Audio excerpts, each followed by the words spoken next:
I'm really interested to know this answer. It's from Thomas, who was a PhD researcher from London. And how to secure a career in academia, specifically whether to prioritise publishing articles versus books, what employers are looking for in addition to the PhD itself. Publishing, I think, especially with the research test, those things are really important.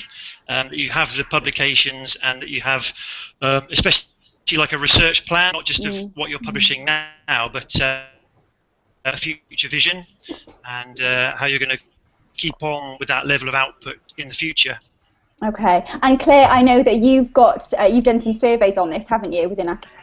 Do you want to join in there? Yeah. We a group of fellow colleagues in the career services. We asked academics, what does it take to get your first lecturing job? Very small survey, but some interesting results. And this one around at least having publication plans.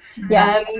If you're in postdoctoral careers and going in towards science, that you are publishing regularly, and then you're increasing from a consistent output to a quality output. So they're seeing development into higher impact journals.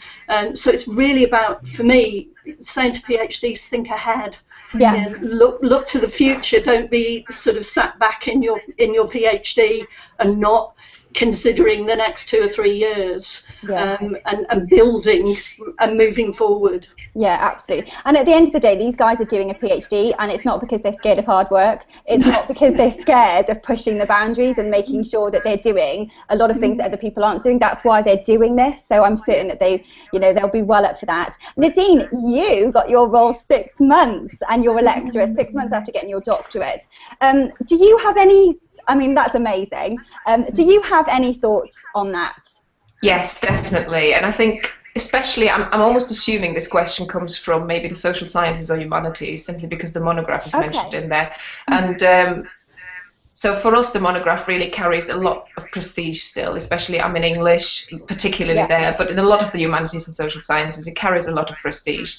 The important thing to know is, I think, that if you look in terms of RAF terms, then it's important to know that actually a monograph that is rated the same as a journal in the end, that gets the same quality rating, is worth the same amount of money to the university. Okay. You get the same money for this if it's a 3-star, 4-star journal, or if it's a 3-star, 4-star monograph. So if you can publish in good quality journals, that's just worth as much, and probably easier to do during your PhD, without a question, than it is to publish a monograph. You will want to perhaps turn your thesis into a monograph afterwards, but you can get going with some quality journal articles beforehand. And the only thing I would say there is, as far as possible, target your journals wisely.